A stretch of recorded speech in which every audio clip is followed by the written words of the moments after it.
ओम श्री परमात्मने नमः। श्रीमन्महागणाधिपतये नमः।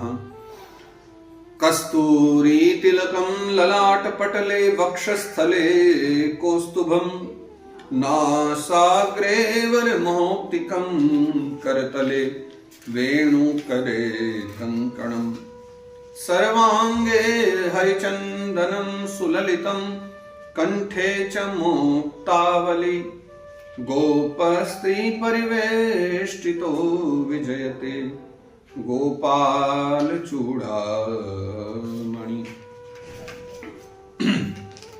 अस्ति सस्तरुणी कराग्र विगलत कल्प प्रसूनाप्लुतं वस्तु प्रस्तुत वेणुनादलहरी निर्वाण निर्व्याकुलम् स्रस्त निबद्धिनी विविलसत् गोपी सहस्रावृतं हस्तन्यस्तनताकवर्गमखिलो दारं किशोराकृति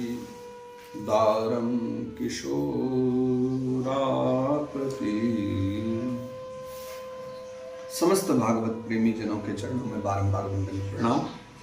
आइए परमानंद के साथ अपनी भागवत यात्रा को निरंतर जारी रखें। आज छठे अध्याय की हम लोग चर्चा करेंगे। चतुर्थ स्कंद का छठा अध्याय। भगवान महादेव के द्वारा वीरभद्र को भेजा गया और पिछले 5वें अध्याय में हम लोगों ने दर्शन किया। पिछले द्वारा आपने श्रवण किया होगा, जिसमें वीरभद्र के द्वारा जो समस्त दक्ष यज्ञ उसका नाश कर दिया गया। अब वहां से आगे की समस्त लोग जो ब्राह्मण जो ब्रह्मादि देवता हैं सब जाकर के महादेव को मना रहे, समझा रहे, प्रार्थना कर रहे हैं। उसके बारे में छठे अध्याय में चर्चा। तो आइए प्रवेश करें। श्री परमात्मने नमः। श्रीमन्महागणाधिपतये नमः। श्रीमद्भागवतम् अथ चतुर्थ स्कंद षष्ठोऽध्यायः। मैत्रेय उवाच अथ देवगणाः सर्वे रुद्रानीकै पराजिताः शूलपट्टिशनिस्त्रिंशत् गदा परिघमुद्गरैः।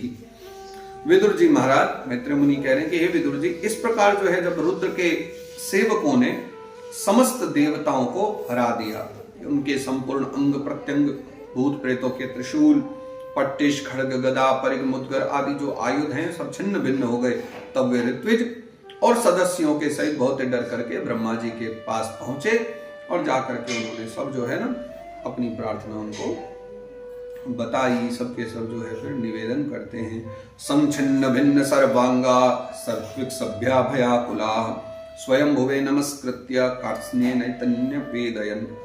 अथ देवगणा सर्वे, वो सारे जितने भी देवी देव सब देवता गण हैं, है ना, रुद्रानीकै पराजिता, रुद्र के आनीक यानी सेना जो है उससे पराजित हो गए। और फिर संचिन्न भिन्न सर्वांगा, उनके सब अंग भंग हो गए, सबके सब अस्त्र शस्त्र भी टूट फूट गए। तब स्वयं भुवे नमस्कृत्य, तब महादेव जब भगवान ब्रह्मा जी को जो है प्रणाम करते हैं और कार्त्स्न्ये नैतन्य वेदयन्, सभी जो है बड़े कातर होकर के उनसे प्रार्थना करते हैं, बड़े डरे डरे सहमे सहमे से प्रार्थना कर रहे हैं। उपलभ्य पुरैवे तद् भगवानब्ज संभवः नारायणश्च विश्वात्मा न कस्याद्वरमीयतुः। सब कह रहे भगवान ब्रह्मा जी और सर्वांतर्यामी भगवान श्री नारायण पहले से इस भाव्योत्पाद को जानते थे, क्योंकि अंतर्यामी है, दोनों ही नारायण, दोनों ही एक रूप है। वो तो नारायण और महादेव भी, भगवान विष्णु भी, ब्रह्मा भी, तीनों एक ही तो हैं। तो दोनों पहले से जानते थे ब्रह्मा जी और भगवान नारायण की ये सब क्या क्या आगे हो सकता है। तो इसी से वो जो है ना दक्ष के यज्ञ में नहीं गए। उन्होंने पहले विचार कर लिया, भैया ऐसे यज्ञ में जाने का लाभ ही क्या है, जिस यज्ञ में इतने उत्पात हुए और जिसमें भगवान महादेव को नहीं बुलाया गया, ऐसे उसमें जाने का क्या फायदा है। तो नारायणश्च विश्वात्मा, विश्वात्मा है ब्रह्मा जी और नारायण जी, न कस्याद्वरमीयतु, ये दोनों ही उस यज्ञ में नहीं गए। तदा कर्ण्य विभु प्राह तेजीयसि कथागसी क्षेमाय तत्र सा भूयान्न प्रायेण बुभूषताम्। अब देवताओं के मुख से वहां की जो सारी बात सुनी, जब ब्रह्मा जी ने, भगवान नारायण ने ब्रह्मा जी के पास गए तो उन्होंने सब सुनी। तब वो कहते हैं कि हे देवताओं, देखो परम समर्थ तेजस्वी पुरुष जो है ना, कोई दोष भी बन जाए तो भी बदले में अपराध करने वाले मनुष्यों का भला नहीं हो सकता। देखो कोई तेजस्वी पुरुष है ना, अगर उससे अपराध बन भी जाए वो स्वयं ही अपने आप विचार कर लेते हैं कि हमें क्या करना चाहिए।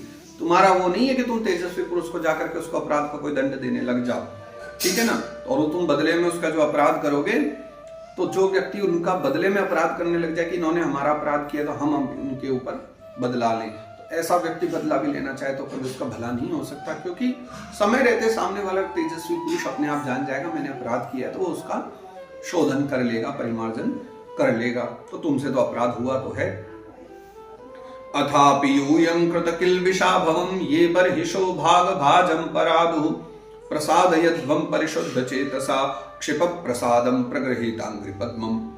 फिर तुम लोगों ने तो यज्ञ में भगवान शंकर का प्राप्य भाग न देकर के उनका बड़ा भारी अपराध किया है। मतलब अथापि यूयं कृत किल्बिषा भवम, भगवान शंकर को तो प्रत्येक यज्ञ में बिना स्थान देना ही पड़ता है, बिना महादेव के यज्ञ स्थान दिए उनका तो अधिकार है, और तुम उस अधिकार को ही नहीं दोगे, महादेव का अधिकार नहीं दोगे, यही तुमने सबसे पहला अपराध किया।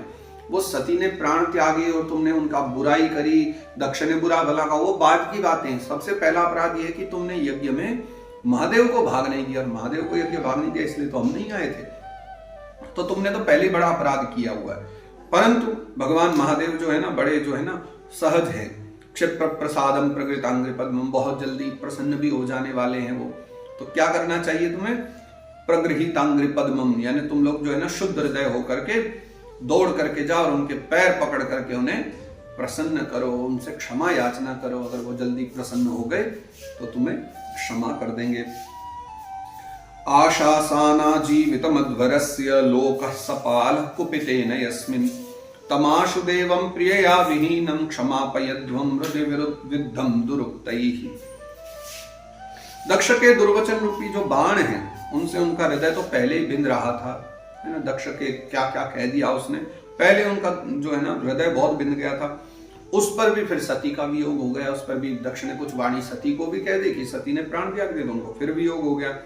इसलिए यदि तुम लोग चाहते हो कि वो यज्ञ जल्दी से आरंभ हो जाए दोबारा से, है ना, अगर तुम्हारी यही इच्छा है कि यज्ञ पूर्ण हो जाए तो जाओ उनके चरण पकड़ लो और जल्दी जाकर के उनसे अपने अपराधों के लिए क्षमा याचना मांगो। नहीं तो अभी ये मत सोचना कि उन्होंने दक्ष यज्ञ का विध्वंस कर दिया है तो इतने में शांत बैठ जाएंगे। वो संभव है कि अभी उनका क्रोध और बढ़ सकता है, और अगर वो अभी और कुपित हुए और उनका क्रोध बढ़ा तो भैया लोकपालों के सहित ये समस्त लोगों का बचना भी असंभव है। यानी सारे लोकपालों को, दिक्पालों को, सबको नष्ट करने की महादेव सामर्थ्य रखते हैं। और असमय में, अभी समय नहीं हुआ है लेकिन असमय में प्रलय आ जाएगी और महादेव ऐसी भयंकर प्रलय लेकर आएंगे कि सारे देवता, सारे लोकपाल सब नष्ट हो जाएगा। इसलिए भैया जाओ और वो और कुपित हो जाए उससे पहले जाकर के उनको मना लो, उनके पांव पकड़ लो। वो जल्दी प्रसन्न होने वाले हैं तो जल्दी मान जाएंगे। ना हम न यज्ञो न च यूयमन्ये ये देह भाजो मुनयश्च तत्त्वं विदु प्रमाणं बलवीर्ययोर्वा यस्यात्मतंत्रस्य का उपायं विदित्से। भगवान रुद्र जो है ना परम स्वतंत्र हैं, उनके तत्व और शक्ति सामर्थ्य को कोई ऋषि मुनि नहीं जानता, कोई देवता नहीं समझ सकता। यज्ञ स्वरूप देवराज इंद्र ही जानते हैं और न स्वयं मैं जानता हूँ, है ना। मतलब ना तो इंद्र को ही समझ में आती है उनकी पूरी लीला, ना ठीक ठीक मुझे ही समझ में आती। तो औरों की तो फिर बात ही क्या कहनी, देवताओं के राजा इंद्र और स्वयं विश्वात्मा मैं, विधाता मैं। जब हम ही नहीं जानते तो फिर दूसरों की बात ही क्या करना कि कौन उनको जानता होगा। तो अब ऐसी अवस्था में उन्हें शांत करने का उपाय कौन कर सकता है, बताओ किसमें सामर्थ्य है। ऐसी स्थिति में जब महादेव इतने क्रोध में भरे बैठे हो, प्राण प्रिय पत्नी का वियोग हो गया और सती का, कौन जाकर के उस समय उनको बनाएगा। स इत्थमादिश्य सुरानजस्तैः समन्वितः पितृभिः सप्रजेशैः ययौ स्वधिष्ण्यान् निलयं पुरद्विषः कैलाशमद्रिप्रवरं प्रियं प्रभो। तो समस्त जो देवतागण हैं उनसे स इत्थमादिश्य सुरानजस्तैः, समस्त देवताओं को इस प्रकार कह करके जो ब्रह्मा जी हैं उनको, यानी देवताओं को, प्रजापतियों को और पितरों को, इन सबको साथ ले जा करके अपने लोक से पर्वत श्रेष्ठ कैलाश को गए। यानी सब पितरों को भी साथ ले लिया, सारे प्रजापति जितने उनको साथ ले लिया, यानी रुचि प्रजापति आदि आदि जितने भी हैं सबको, कर्दम प्रजापति, रुचि प्रजापति, सब प्रजापतियों को साथ लिया और देवताओं को भी साथ ले लिया। और तब खुद ब्रह्मा जी साथ साथ होकर के सीधा सबके सब जो है ना, कहाँ, कैलाश मद्रिम प्रवरम प्रियम प्रभो, उसी स्थान पर गए जो भगवान महादेव को बड़ा प्रिय है, यानी कैलाश। सबके सब जो है उसी पर्वत पर, कैलाश पर्वत पर पधारे हैं, सभी वहां पहुंचे हैं। जन्मौषधि तपो मंत्र योग सिद्धिर्नरे तरैहि जुष्टम किन्नर गंधर्वैरप्सरोभिर्वृतं सदा। उस कैलाश पर जो है ना औषधि, तप, मंत्र और योग आदि उपायों से सिद्धि को प्राप्त हुए और जन्म से ही सिद्ध देवता नित्य निवास करते हैं। यानी बहुत सारे देवता वहां ऐसे रहते हैं कि जो है कुछ औषधियों के कारण, कुछ तप करके, कुछ मंत्र जाप से और कुछ योग आदि उपायों से विविध विविध प्रकार की सिद्धियों को प्राप्त कर चुके हैं। और जन्म से ही कुछ लोग सिद्ध देवता हैं, ऐसे भी हैं, और सबके सब वहां पर जो है निवास करते हैं। और किन्नर, गंधर्व, अप्सरा है ना, जुष्टम किन्नर गंधर्वैर अप्सरोभिर्वृतं सदा। कैलाश इन सबसे भरा हुआ है, किन्नर आदि वहां निवास करते हैं, अप्सराएं वहां निवास करती, गंधर्व जन वहां सदा निवास किया करते हैं। नाना मणिमय श्रृंगैर नाना धातु विचित्रतैहि नाना द्रुमलता गुल्मेर नाना मृगगणावृतैहि। उसके मणिमय जो शिखर हैं, जो नाना प्रकार की धातुओं से रंग बिरंगे प्रतीत होते हैं, उस पर अनेक प्रकार के जो वृक्ष, लता और गुल्मादि छाए हुए हैं, जिनमें झुंड के झुंड जंगली पशु विचरण करते रहते हैं। तीसरे स्कंद में हम लोगों ने बड़े अच्छे से चर्चा करी थी, जब सृष्टि क्रम का वर्णन हुआ था ना, तो लता क्या होती है, गुल्म क्या होती है, औषधि क्या होते हैं, वीरु क्या होती है, वनस्पति क्या होती है, वृक्ष क्या होते हैं, इनकी पूरी जो परिभाषा है वो हम लोग पहले चर्चा कर चुके हैं। तो वहां क्या है कि वहां जो है ना अनेक प्रकार के वृक्ष भी हैं, लताएं भी हैं, गुल्मादि भी सब छाए हुए हैं। और वहां क्या होता रहता है कि नाना द्रुमलता गुल में नाना मृग गणावृते, फिर वहां उन दुनिया भर के जो औषधियां हैं लता गुल में, उन्हीं में झुंड के झुंड जंगली पशु जो हैं विचरण करते रहते हैं। नाना मल प्रस्रवणैर नाना कंदरसानुभिः रमणं विहरन्तीनां रमणैः सिद्धयोषिताम्। वह निर्मल जल के जो है ना अनेक झरने कैलाश पर बहते रहते हैं, और बहुत सी गहरी कंदराएं, यानी बहुत सारी वहां पर अलग अलग कंदराएं बनी हुई, कंदरा मतलब गुफाएं बनी हुई हैं, और ऊंचे शिखरों के कारण वो जो पर्वत है ना अपने प्रियतमों के साथ विहार करती हुई सिद्ध पत्नियों का क्रीड़ा स्थल बना हुआ है। जो बड़े बड़े सिद्ध जन हैं अपनी धर्म पत्नियों के साथ वहीं कैलाश पर्वत पर विचरण करते हैं, क्योंकि कैलाश की भूमि सामान्य नहीं है, कैलाश की भूमि दिव्य भूमि है, सामान्य व्यक्ति के विहार की भूमि नहीं है, ये सिद्ध जनों के विहार की भूमि है कैलाश पर्वत। रमणी सिद्ध योषिताम, सिद्ध पत्नियां जो है सब वहां विहार करती हैं। मयूर के काभिरुतम मदांधालि विमूर्छितम प्लावितैरक्त कंठानाम पूजितैश्च पतत्रिणाम।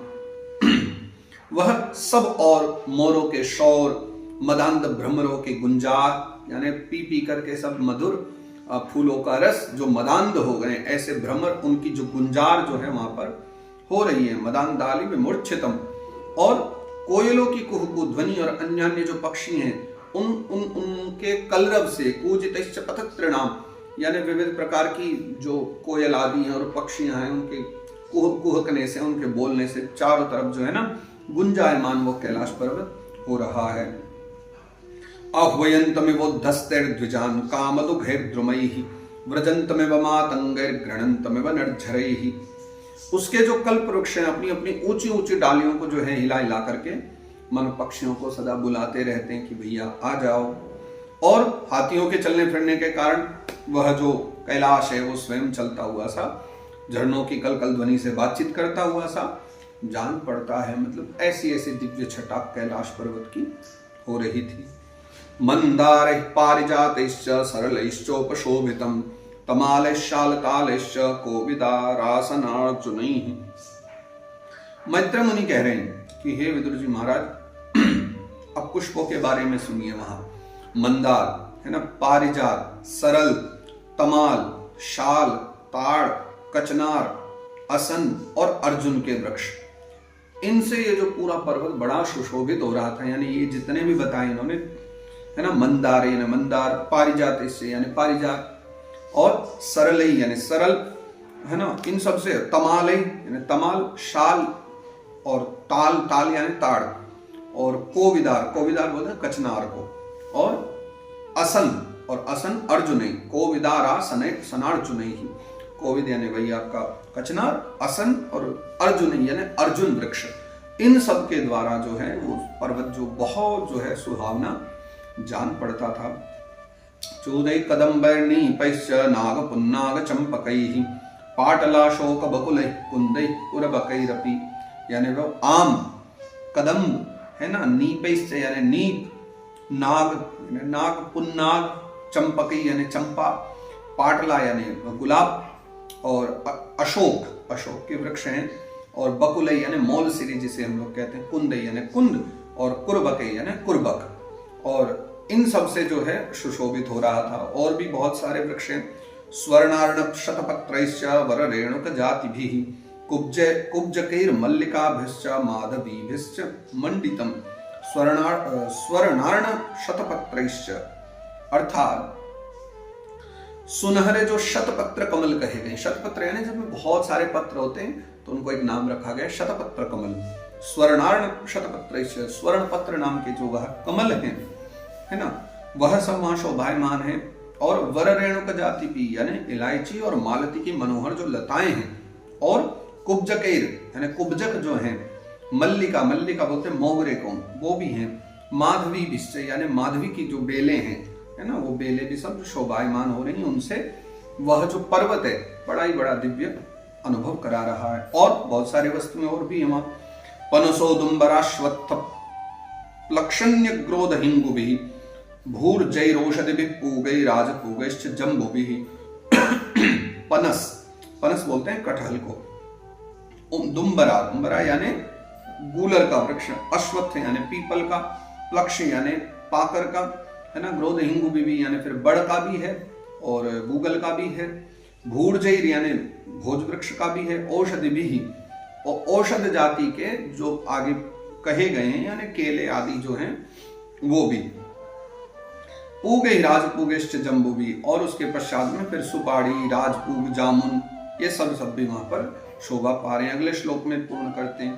खर्जूराम्रात काम्राद्यै प्रियाल मधु केंगुदैहि द्रुमजातिभिरन्यैश्च राजितम वेणुकीचकैहि, यानी सुपारी है, राजपूग है, जामुन है, खजूर है, जम्बू भी यानी जामुन, और फिर आगे खरजूर, खजूर, आम्रात यानी आमड़ा, आम्राद्यैहि यानी आम, प्रियाल मधु केंगुदैहि, प्रियाल मतलब पियाल का, मधु केंगुदै, मधु यानी वही आपका महुआ, और केंगुदै यानी लिसोड़ा। उसके बाद द्रुम जाति विरण्यश्च राजितम वेणुकीचकै, उसके पश्चात जो है विभिन्न प्रकार के वृक्षों और पोले और ठोस बांस के झुरमुटों से वह पर्वत जो बड़ा मनोहारी प्रतीत हो रहा था। यानी तो कुछ ही नाम बताएं, लेकिन ऐसे ऐसे वहां हजारों प्रजाति के विविध विविध प्रकार के फल वाले, फूल वाले, सुगंधी वाले विविध प्रकार के वृक्षों से वह जो कैलाश पर्वत है वहां शोभा पा रहा था।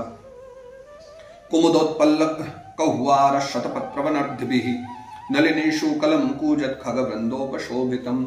मैत्रेय मुनि कहते हैं उन उसके सरोवरों में, जो वहां सरोवर बने हुए थे कैलाश पर्वत, उनमें कुमुद, उत्पल, कल्ला और शतपत्र वनर्धिभिः, शतपत्र आदि अनेक जाति के, केवल एक ही नहीं, शतपत्र जैसे बहुत सारे, चाहे ब्रह्म कमल हो, नील कमल हो, श्वेत कमल हो, शतपत्र कमल हो, विविध प्रकार के कमलों की जो प्रजाति है वो सब वहां पर जो है खिले ही रहते थे सदा सरोवर में। ऐसी वहां की शोभा थी। और उनकी शोभा से मुग्ध होकर के कलरव करते हुए जो झुंड के झुंड पक्षियों से वह बड़ा ही भला लगता है। बड़े बड़े जो पक्षी जन हैं वो सब जो हैं देख देख करके, कहीं नील कमल खिल रहा है, कहीं ब्रह्म कमल खिल रहा है, श्वेत कमल खिल रहा है, शतपत्र कमल खिल रहा है, उन कमलों की शोभा देख देख करके बहुत सारे जो पक्षी हैं वो सब वहां खेलने के लिए चले आते हैं। विविध प्रकार के हंस आदि सब के सब उस कैलाश पर्वत के सरोवरों में, रमणीय सरोवरों में विहार करते रहते हैं। तथा आगे मैत्रेय मुनि कह रहे हैं, मृगैः शाखा मृगैः क्रोडैर्मृगेन्द्र रक्षशल्यकैः गवयैः शरभैर्व्याघ्रैरुरुभिर्महिषादिभिः। वहाँ जहाँ तहाँ पर जो है हरिण, है ना, मृगैः यानी हिरन, शाखा मृगैः यानी वानर, बंदर जिन्हें कहते हैं हम लोग, और उसके पश्चात क्रोडैर यानी सुअर, मृगेन्द्रैः यानी शेर, सिंह, रक्षशल्यकैः ऋक्ष यानी रींछ, है ना, शल्यकैः यानी शाही, और गवयैः यानी नीलगाय, शरभैर यानी बाघ, व्याघ्रैः, है ना, और रुरुभिर यानी कृष्ण मृग, महिषादि यानी भैंसे आदि, ये सब के सब जो हैं विद्यमान थे। कर्णांतरैकपदाश्वास्य निर्जुष्टम रकनाभिभिः कदली खंड समृद्ध नलिनी पुलिनश्रियम। और उसके पश्चात जो हैं कर्णांत्र, एक पद यानी एक पद वाले, एक पैर वाले, अश्वमुख यानी अश्व के मुख वाले, भेड़ी और कस्तूरी मृग घूमते रहते हैं जहाँ यत्र तत्र।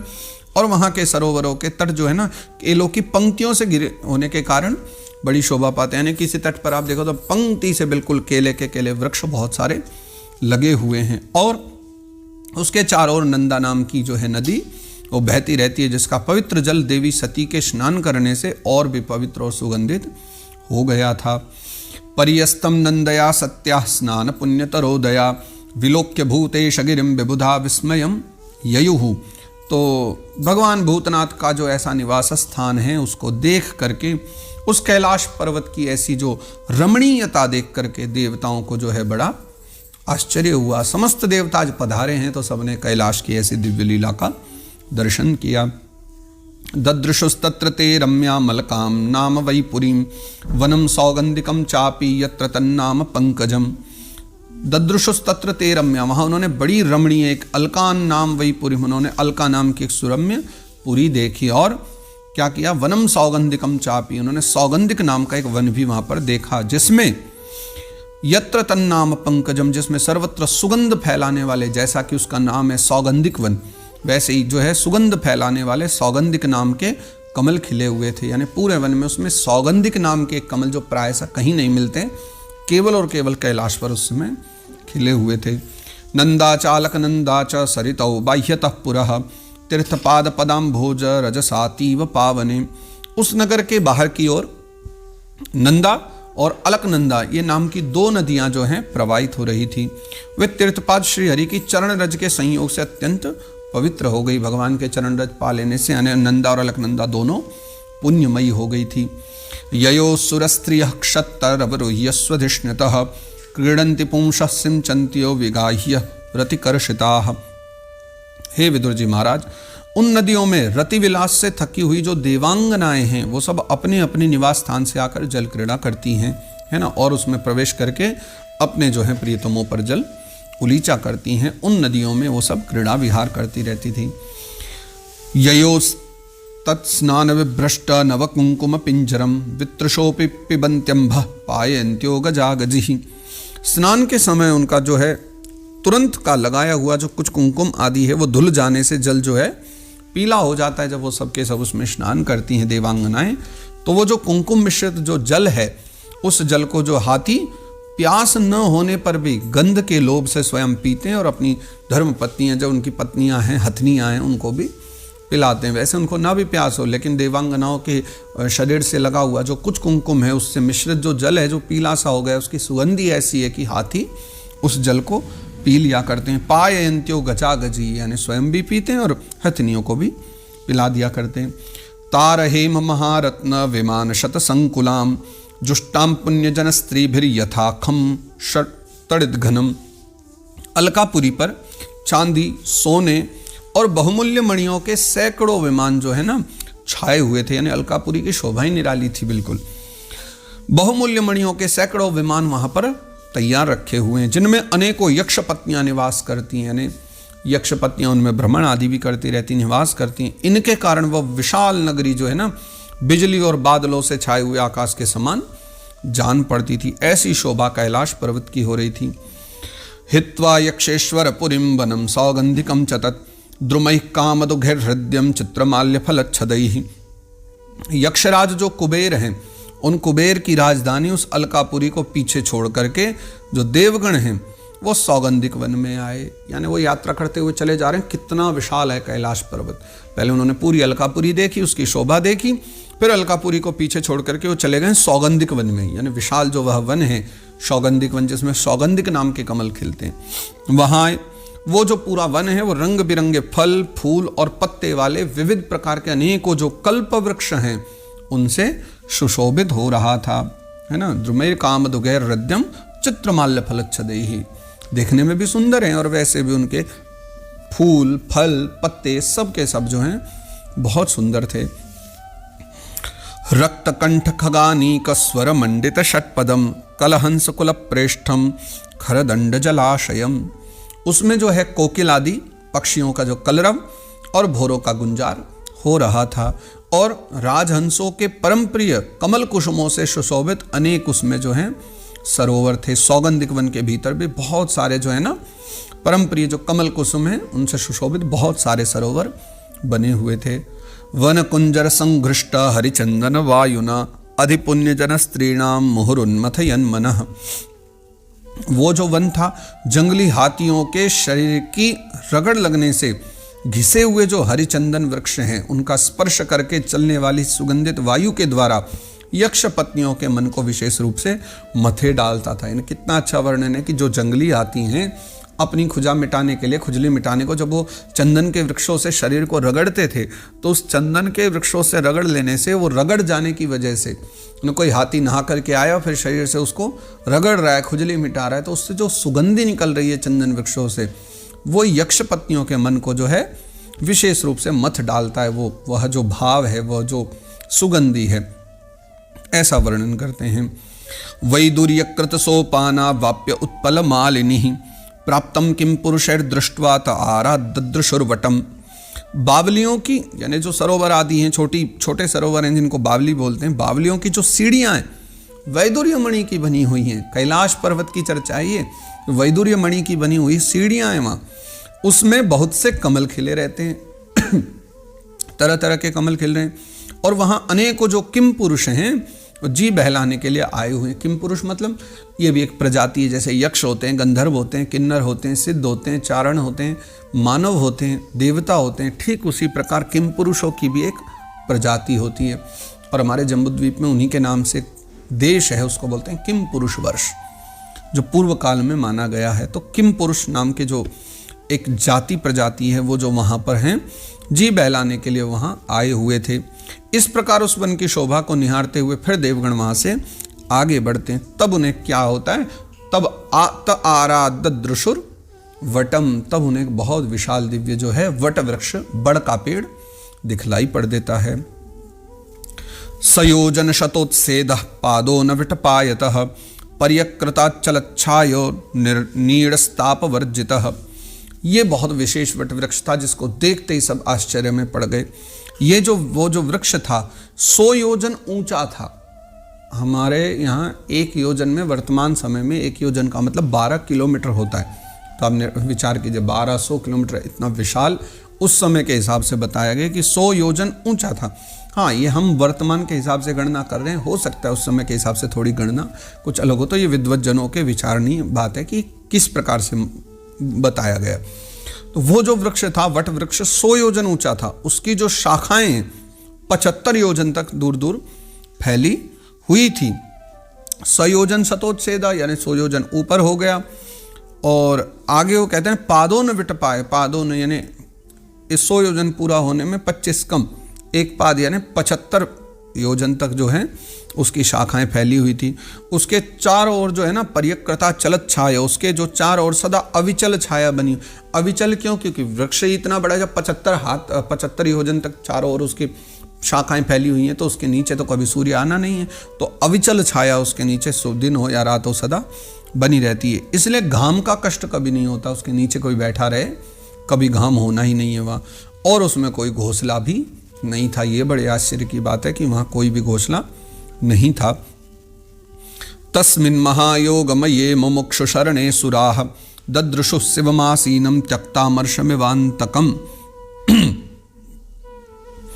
अब घोंसला क्यों नहीं था पिछले श्लोक में जो बताया, उसका सीधा सा कारण है कि इतना बड़ा वट वृक्ष हो, कोई उससे छोटा सा भी वृक्ष हो तो स्वाभाविक रूप से पक्षी घोंसला बना देते हैं, पर इसके नीचे नहीं था क्योंकि ये बड़ी पवित्र एक साधन की जगह है, ये साधना की जगह है। कौन विराजे यहाँ? आगे कहते हैं तस्मिन् महायोगमये मुमुक्ष शरणे सुराः, उस महायोगमय और मुमुक्षुओं के आश्रयभूत वृक्ष के नीचे। मुमुक्षु कौन कहे जाते हैं? जिनको मोक्ष की कामना है। मुमुक्षुओं के आश्रयभूत वो जो वृक्ष है उसके नीचे देवताओं ने क्या देखा? ददृशुः शिवम आसीनम, उस वृक्ष के नीचे भगवान समस्त देवताओं ने भगवान महादेव को विराजमान देखा। त्यक्तामर्षमिवान्तकम्, वो साक्षात क्रोधहीन काल के समान जान पड़ते थे, यानी जो हैं तो काल रूप लेकिन शांत बैठे हैं, यानी जिनके मुखमंडल पर क्रोध अभी दिखाई नहीं पड़ रहा है, ऐसे स्वरूप में भगवान को देखा। सनंदनाद्यर महासिद्धि शांत संशांत विग्रहम उपास्यमानम सख्या च भर्त्रा गुह्यक रक्षसाम। भगवान भूतनाथ का श्रीअंग जो है बड़ा ही शांत था। सनंदनादि शांत सिद्धगण और सखा यानी यक्ष राक्षसों के स्वामी कुबेर उनकी सेवा कर रहे थे। सनंदन कौन है? सनक, सनंदन, सनातन, सनत कुमार, चारों मुनि कुमार। और भगवान महादेव के जो एक सखा कहे गए हैं, है ना, यक्ष और राक्षसों के जो स्वामी माने जाते हैं, यानी वही कुबेर जी जो हैं, यानी जिनकी आपने अलकापुरी का पीछे दर्शन किया, वो कुबेर जी को ही दी है भगवान महादेव ने। कुबेर जो हैं उस समय भगवान महादेव की सेवा कर रहे थे। विद्या तपो योग पथ मास्थितम तमधीश्वरम चरंतम विश्वसुरदम वात्सल्यालोक मंगलम। जगतपति महादेव तो समस्त संसार के सुरद माने गए, विश्वसुरदम, है ना, सबके सुरद हैं। स्नेह व सबका ही कल्याण करने वाले हैं। वात्सल्यालोक मंगलम, सब समस्त संसार का ही लोक हित करते हैं। और लोक हित के लिए ही उपासना, चित्त की एकाग्रता और समाधि आदि साधनों का आचरण करते हैं ना। महादेव के समस्त कर्म जो हैं वो केवल और केवल जगत कल्याण में ही लगे रहते हैं। समस्त कर्म उनके जगत कल्याण के लिए ही होते हैं। लिंगम च तापसाभिष्टम भस्मदंड जटाजिनम अंगेन संध्याभ्ररुचा चंद्रलेखाम च बिभ्रतम। संध्याकालीन मेघ की सी कांति वाले शरीर पर वे तपस्वियों के अभिष्ट जो चिन्ह हैं, कौन कौन से, यानी भस्म दंड जटा, भस्म दंडा जटा जिनम, भस्म दंड जटा और जन्म यानी मृग चर्म। और मस्तक पर क्या हुआ? चंद्रलेखा च बिभ्रतम, और मस्तक पर चंद्रकला जो है धारण किए हुए थे महादेव ने। उपविष्टम दर्भमय्याम ब्रस्याम ब्रह्म सनातनम नारदाय प्रवोचंतम पृच्छते शृण्वताम सताम। संध्याकालीन मेघ की सी कांति वाले शरीर पर उन्होंने ये सब धारण तो किया ही था। वे एक कुशासन पर बैठे हुए थे, कुशा के बनाए हुए आसन पर विराजमान थे, और अनेक साधु श्रोताओं के बीच में श्री नारद जी के पूछने से सनातन ब्रह्म का उपदेश कर रहे थे। महादेव की सहजता और शालीनता देखिए।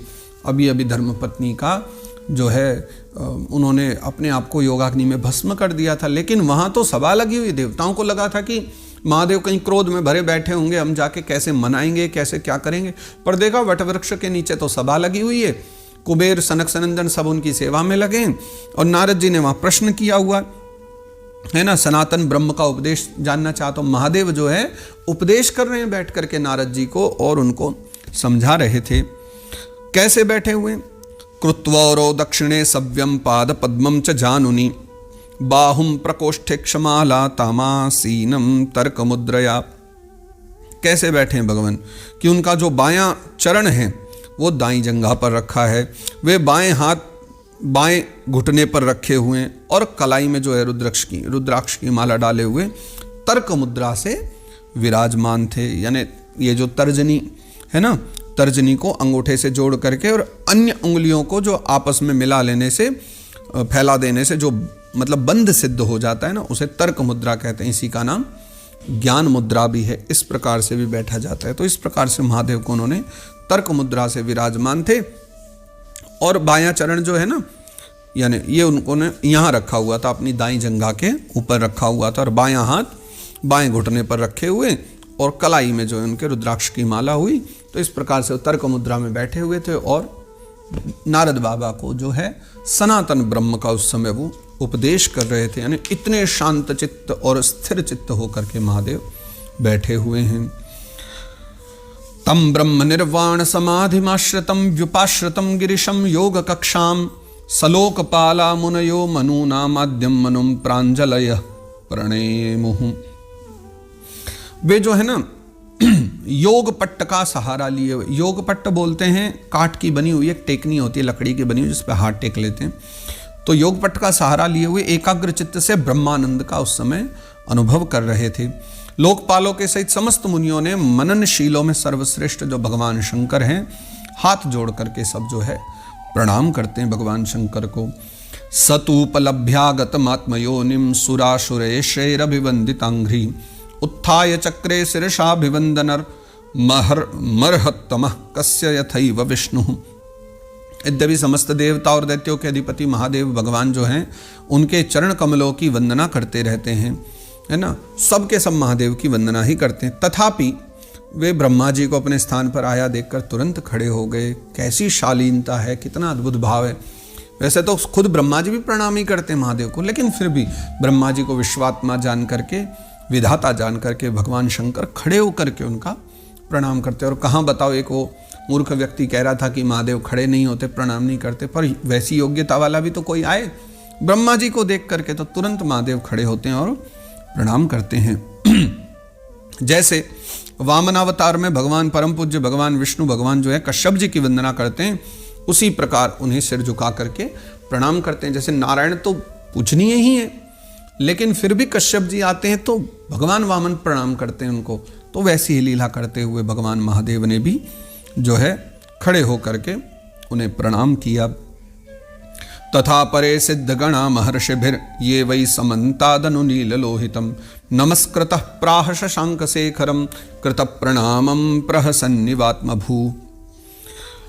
इस प्रकार जो है शंकर जी के चारों ओर जो महर्षियों सहित अन्य सिद्धगण बैठे हुए थे, जितने लोग भी वहां बैठे हुए थे, सब सनंदन आदि नारद जी आदि, उन्होंने भी जो है ब्रह्मा जी को प्रणाम किया। और सबके नमस्कार कर चुकने पर जब सबने प्रणाम कर लिया तो ब्रह्मा जी ने भगवान चंद्रमौली भगवान शंकर से, जो अब तक प्रणाम की मुद्रा में ही खड़े थे, यानी हाथ जोड़े हुए ब्रह्मा जी को ही प्रणाम कर रहे थे, हंसते हुए तब ब्रह्मा जी जो हैं भगवान महादेव को, भगवान रुद्र को कहते हैं।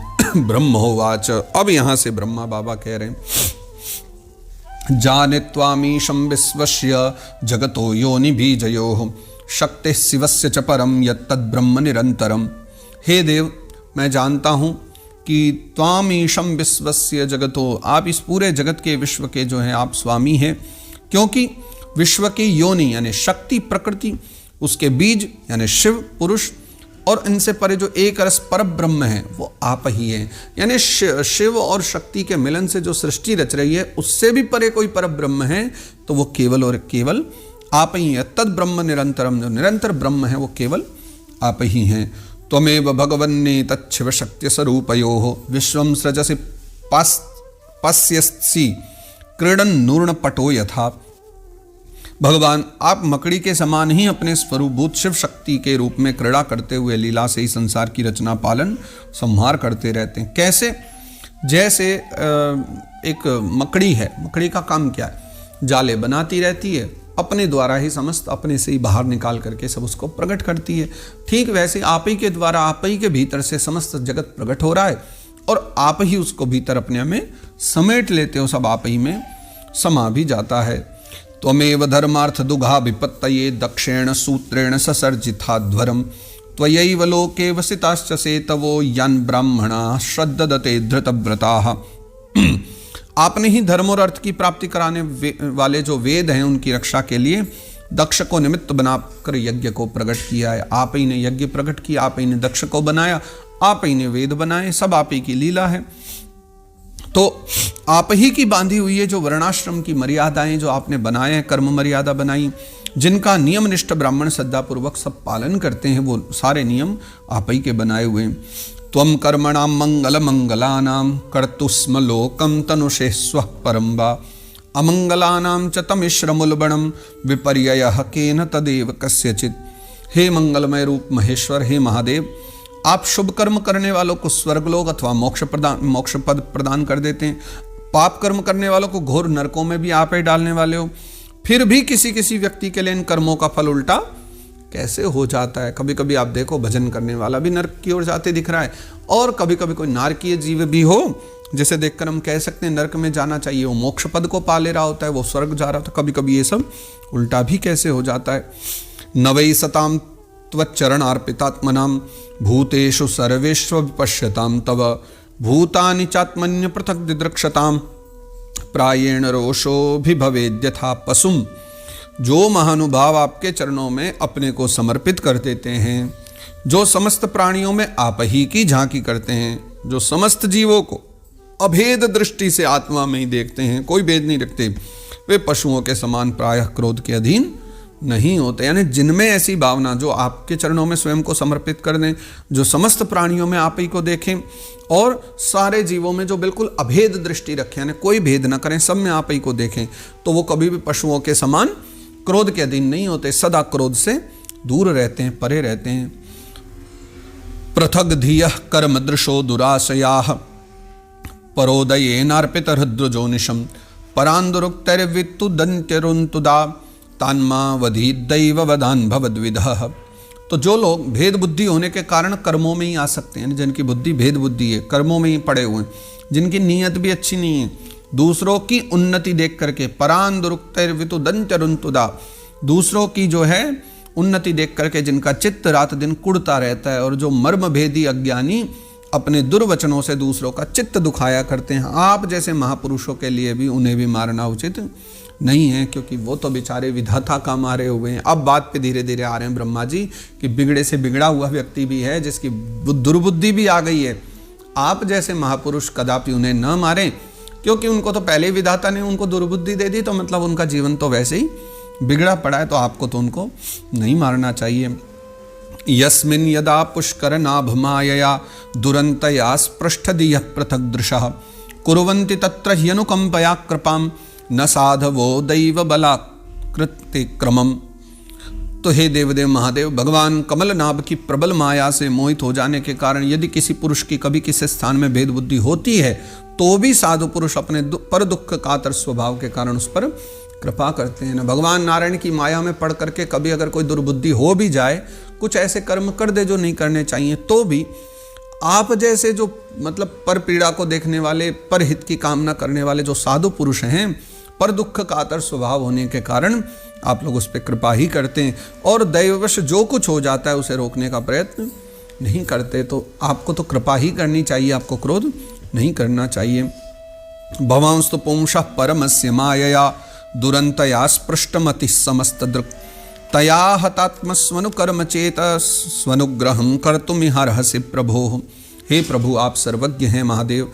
परम पुरुष भगवान की दुस्तर माया ने आपकी बुद्धि का कभी स्पर्श भी नहीं किया है। यानी माया भी आपको भला क्या कर सकती है? आप स्वयं नारायण के प्रिय हो, आप ही नारायण समझो, दोनों एक रूप हो, तो माया ने आपकी बुद्धि का कभी स्पर्श नहीं किया। अतः जिनका चित्त उसके वशीभूत होकर कर्म मार्ग में आसक्त हो रहा है, यानी जिन लोगों का, जिन दुनिया का माया के कारण कर्म में मन आसक्त हो रहा है, उनके द्वारा अपराध बन जाए तो भी आपको उन पर कृपा ही करनी चाहिए, क्योंकि आप तो माया में नहीं हो। लेकिन बाकी दुनिया जो माया में पड़ करके फंसी हुई है, आप तो उनको अच्छे से समझ रहे हो, इसलिए आपको उन पर क्रोध नहीं करना चाहिए। कुर्वध्वरस्योद्धरणं हतस्य भोस्त्वया समाप्तस्य मनोः प्रजापतेः नयत्र भागं तव भागिनो ददु कुयज्विनो येन मखो निनीयते।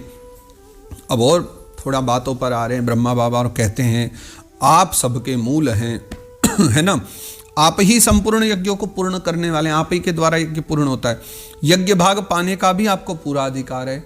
कोई यज्ञ और आपको न मिले, पूरा अधिकार है आपको उसमें। फिर भी इस दक्ष यज्ञ के बुद्धिहीन याजकों ने आपको यज्ञ भाग नहीं दिया। आप ब्रह्मा जी मुख्य मुद्दे पर आ गए, मुख्य बात कह रहे हैं। बोले फिर भी दक्ष का जो ब्राह्मण गण थे उनको समझाना चाहिए था कि बोले बिना महादेव के यज्ञ पूर्ण नहीं होगा। तो जो याजक जन थे, किसी ने आपको अधिकार नहीं दिया, यज्ञ भाग नहीं दिया, इसी से यह जो आपके द्वारा जो है यज्ञ विध्वस्त हो गया है। अब आप इस अपूर्ण यज्ञ का पुनरुद्धार करने की कृपा करें। अब जो ये हो गया सो हो गया, अब लेकिन आप दयालु हो तो आप आगे बढ़ो, और ये जो यज्ञ अधूरा पड़ा, क्योंकि यज्ञ समाज के हित के लिए होता है, उनको बीच में छोड़ देना उचित नहीं है। तो भगवान बड़ी कृपा होगी कि अगर आप इस यज्ञ को पूर्ण करवा दें, आप ही इसका उद्धार करें, ऐसी मेरी प्रार्थना है। जीवताद्यजमानोऽयं प्रपद्येताक्षिणी भगः भृगोस्मश्रूणिरोहन्तु पुष्णोदन्ताश्च पूर्ववत्। और वो प्रार्थना कर रहे हैं ब्रह्मा बाबा कि ऐसा कीजिए कि जिससे यजमान दक्ष जो हैं फिर जी उठें, यानी मारे गए हैं उनको जीवित कर दीजिए। और वो ये भी कहते हैं कि जो प्रपद्येताक्षिणी भगः, उनके जो नेत्र फोड़ दिए गए हैं भग देवता के, कृपा करके उनको नेत्र मिल जाएं। भृगोस्मश्रूणि रोहन्तु, जो हमारे भृगु जी महाराज हैं, उनके जो दाढ़ी मूछ तोड़ दिए थे, फाड़ दिए थे सब, उनके दाढ़ी मूछ वापस आ जाएं। और पूष्णोदंताश्च पूर्ववत्, तो जो पूषा नाम के देवता हैं उनके दांत तोड़ दिए गए थे, उनके दांत पुनः वापस आ जाएं, ऐसी कृपा आप कर दीजिए। देवानां भग्नगात्राणां मृत्युजां चायुधाश्मभिः भवतानुगृहीतानां आशु मन्योस्त्वनातुरम्। हे रुद्रदेव, हे महादेव, अस्त्र शस्त्र और पत्थरों की बौछार से जिन देवता और ऋत्विजों के अंग प्रत्यंग सबके सब घायल हो गए थे, आपकी कृपा से वे फिर से ठीक हो जाएं, ऐसी हमारी प्रार्थना है। एषते रुद्रभागोस्तु यदुच्छिष्टोध्वरस्य वै यज्ञस्ते रुद्रभागेन कल्पतामद्य यज्ञहन्। तो यज्ञ संपूर्ण होने पर जो कुछ शेष रहे वह सब जो है ना आपका भाग होगा। हे यज्ञ विध्वंसक महादेव, आज यह यज्ञ आप के ही भाग से पूर्ण हो। यानी अब ये जो यज्ञ होने जा रहा है ये केवल आप ही कराओगे, जो कुछ अंत में बचेगा सब आप ही का होगा। इसका समस्त फल जो है वो भी आप ही देने वाले हो, क्योंकि आप ही यज्ञ रक्षक भी कहलाते हो। तो हे महादेव, अब मेरी प्रार्थना है कि आप इस यज्ञ को पूर्ण कराइए। और इस प्रकार से जो भगवान ब्रह्मा जी हैं समस्त देवताओं के साथ, सिद्धों के साथ भगवान महादेव की प्रार्थना कर रहे हैं। अब आगे महादेव ने क्या किया है और कैसे प्रार्थना स्वीकार करी, क्या करते हैं, वो हम 7वें अध्याय में आगे अगले रविवार को दर्शन करेंगे। आज के लिए इस सत्र को यहाँ विश्राम देते हैं। 53वें श्लोक के साथ यह जो 6वां अध्याय यहाँ विश्राम होता है चतुर्थ स्कंद का, और हम भी इसको आज यहीं विश्राम देते हैं। जय जय श्रीमद् भागवते महापुराणे पारमश्याम संहितायां चतुर्थ स्कंदे रुद्र शांतवनम नाम षष्ठोऽध्यायः। तो इस प्रकार श्रीमद् भागवत महापुराण के परमहंस संहिता के चतुर्थ स्कंद में रुद्र शांतवनम नाम से यह 6वां अध्याय गाया गया है। श्री कृष्णार्पणमस्तु, श्री कृष्णार्पणमस्तु, श्री कृष्णार्पणमस्तु। श्री गोवर्धननाथ की जय।